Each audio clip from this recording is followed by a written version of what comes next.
पुणे या ठिकाणी नेरळवणची एक सभा होती, बैठक होती. त्या ठिकाणी निखिल वागळे हे मुंबईवरनं पुण्याला येत होते. त्यावेळेस पुण्यामध्ये त्यांच्यावरती हल्ला झाला आणि त्या हल्ल्यापासून थोडंसं राजकारण थोडंसं बदललंय महाराष्ट्रामधील. आणि त्या हल्ल्याची जबाबदारी पूर्णपणे भाजपवर टाकलेली आहे. आणि त्याविषयी वागळे साहेब 2 दिवसापूर्वी आणि काल परत रात्री लाईव्ह येऊन निखिल वागळे ओरिजिनल यावरून त्यांनी सांगितलं की माझ्यावरती हल्ला हा देवेंद्र फडणवीसने करून आणलेला आहे. ठीक आहे, इथपर्यंत गोष्ट ठीक होती. आणि त्यानंतर जो आपला आजचा व्हिडिओ तो व्हिडिओ असणार आहे की वैचारिक जे पातळी असते ती वैचारिक पातळी, नैतिकता, एक सामाजिक दृष्टिकोन बघायचा हा नेमका कसा असतो वेगळा वेगळा आपण यामधून बघणार आहोत. हे मनोवाद आणि आंबेडकरवाद नेमका काय आहे, दोघांमध्ये नेमकं साम्य काय आहे हे तुम्हाला ह्या व्हिडिओतनं शेवटपर्यंत नक्कीच समजून जाईल. परत तुम्हाला निवडायचंय, तुम्हाला काय निवडायचंय ते बघा. या विषयावरती एकूणच प्रकाशजी आंबेडकर म्हणजे बाळासाहेब आंबेडकर यांनी त्यांना पत्रकारांनी विचारलं की तुम्हाला याविषयी तुमचं मत काय आहे. त्यावेळेस प्रकाशजी आंबेडकरांनी स्पष्ट सांगितलं की लोकशाहीच्या देशामध्ये ह्या ज्या कृत्य घडतात, पत्रकारावरती हल्ला होतोय, हे साफ चुकीचं आहे. वागळेने टीका केली असेल, टीका आपले मत मांडणं हा विषय पूर्ण वेगळा आहे, राजकारण हा विषय वेगळा आहे. पण एखाद्या पत्रकारावरती हल्ला होणं हे काही चांगलं नाही, बरोबर नाही. हे त्यांनी तिथं आपलं स्पष्ट मत बाळासाहेबांनी सांगितलं होतं. परत त्यांनी हे पण सांगितलं की भाजप ह्या गोष्टी करत आहे ते आता करत नाही, हे भाजप पूर्वपासून ह्या गोष्टी करत आलेल्या आहे. आणि आता हेतून अजून जास्त ह्या गोष्टी घडून येतील राजकारणामध्ये, महाराष्ट्राच्या राजकारणामध्ये ह्या गोष्टी आपल्याला नेहमी प्रामुख्यानं पाहायला मिळतील. हे वाक्य होतं बाळासाहेब आंबेडकरांचं. म्हणजे स्वतः बाळासाहेब आंबेडकरांवरती निखिल वागळे यांनी चेक टीकास्त्र सोडलं होतं पाठीमागे. त्यांनी वैयक्तिक टीका केली, सामाजिक त्याच्यावर टीका केली, त्यांच्यावर त्यांनी अनेक लांछनं लादले आंबेडकरांवरती.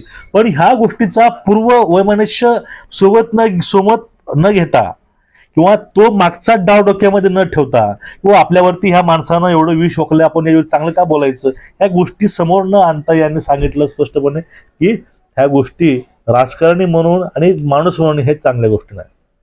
पण याउलट जे भाजपचे केंद्रीय मंत्री आहेत राणे साहेब, नारायण राणे, हे महाराष्ट्रामधील एक मोठं नाव आहे राजकारणामधील.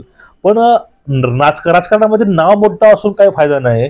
मनाचा मोठेपणा असेल, विचाराचा मोठेपणा असेल, ह्या गोष्टी असणं खूप महत्वाचे आहेत. बघा, राणे साहेबांना हाच प्रश्न विचारला पत्रकारांना. त्यावेळेस राणे साहेबांचे 3 वाक्य मनाला थोडं झोंबतात. हे 3 वाक्य तुम्हाला नक्कीच वाटतात काय हे बघा. पत्रकारांनी विचारलं निखिल वागळेंची गाडी फोडली, त्याच्यावर तुमचं मत काय आहे. त्यावर ते म्हणतात त्याची गाडी नाही फोडली, त्याला चोपलं. एक काम करा, तुम्ही हा व्हिडिओ बघून घ्या, एक वेळेस तुम्हाला समजून जाईल. आपण नंतर या व्हिडिओवरती चर्चा करूया.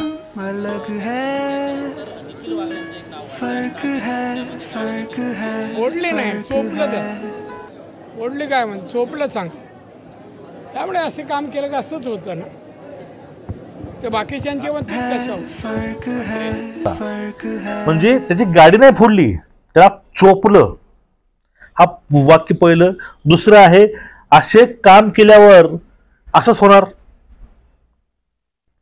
जर तुम्ही असे काम करत असाल, तुम्ही आपल्या अन्यायावरची तुम्ही वाचा फोडत असाल, तुम्ही अन्यायावर तुम्ही आपला आवाज उठवत असाल, तर तुमच्यावरती ह्याच गोष्टी होणार, असंच होणार. हे खोचक वक्तव्य त्या ठिकाणी केलेलं आहे. आणि यावरती ह्या गोष्टी थांबल्या नाहीत.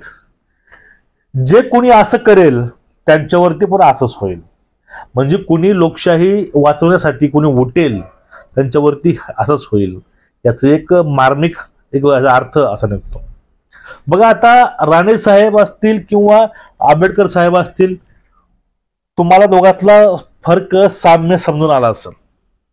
आता बघा, विचार करा थोडासा की नेमकी वागळेंची भूमिका काय आहे आणि वागळेंची भूमिका योग्य की अयोग्य आहे, की ह्या नेत्यांची भूमिका योग्य की अयोग्य आहे. एकीकडून प्रत्येक हल्ला, प्रत्येक गोष्ट हे शासन टाळते. एक मुंबईमधील उल्हासनगर तिथलं फायरचं मॅटर असेल, त्यानंतर काल परवाचं घोषणकरांचं मॅटर असेल, या ठिकाणी आपले हात वर करायचं तत्कालीन मंत्री असतील किंवा काही लोक असतील ते वरी करतात.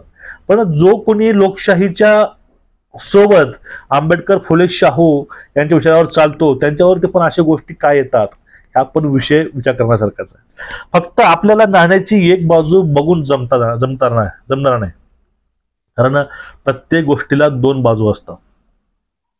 आता जो खरंच एखादा व्यक्ती फुले शाहू आंबेडकरांची मतं परखडपणे मांडतो त्याच्यावरती हल्ले होतात का? नाही होत. भारतामध्ये आतापर्यंत कुणाची ताकद झाली नाही की जो व्यक्ती खरंच बाबासाहेब आंबेडकर फुले शाहू यांच्या विचारावर चालतो त्या व्यक्तीला कुणी टच करायची हिंमत नाही करत. पण हे यांचं नाव पुढे करून काही लोक जगत आहेत.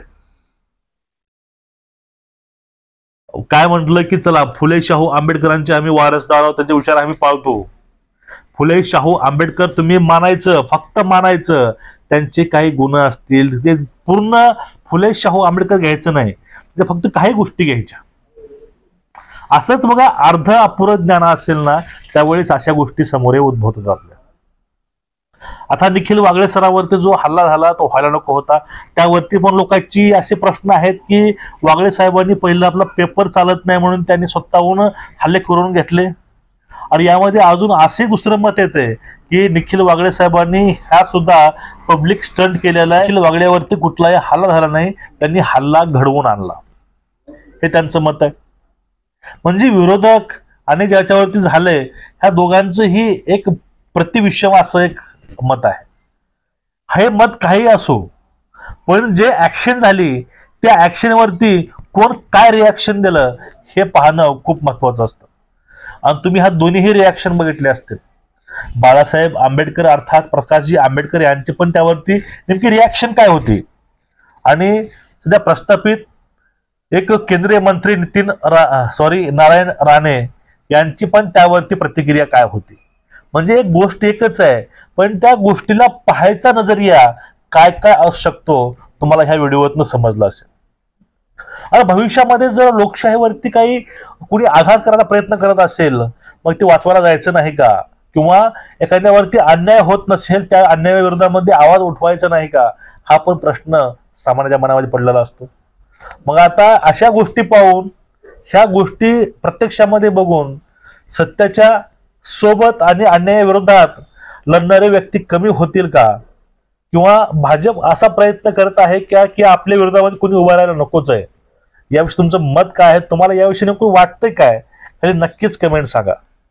आणि तुम्हाला बाळासाहेब आंबेडकरांचं जे वक्तव्य होतं त्यावरती ऍक्शनची रिॲक्शन जे राणे साहेबांनी दिलेली आहे त्यावर तुम्हाला नेमकं वाटतंय काय ते पण खाली नक्कीच कमेंट करून सांगा. आता खरंच आपल्या महाराष्ट्राला गरज कोणत्या विचाराची आहे, कोणत्या व्यक्तीची आहे, तुम्ही खाली मन भरून कमेंट करून सांगा. तुम्हाला आपले व्हिडिओ आवडत असतील चॅनलला सबस्क्राईब करा आणि बेल आयकॉन दाबून ठेवा. व्हिडिओ जास्तीत जास्त प्रमाणामध्ये शेअर करा. जय हिंद सर्वांना, जय शिवराय, जय भीम.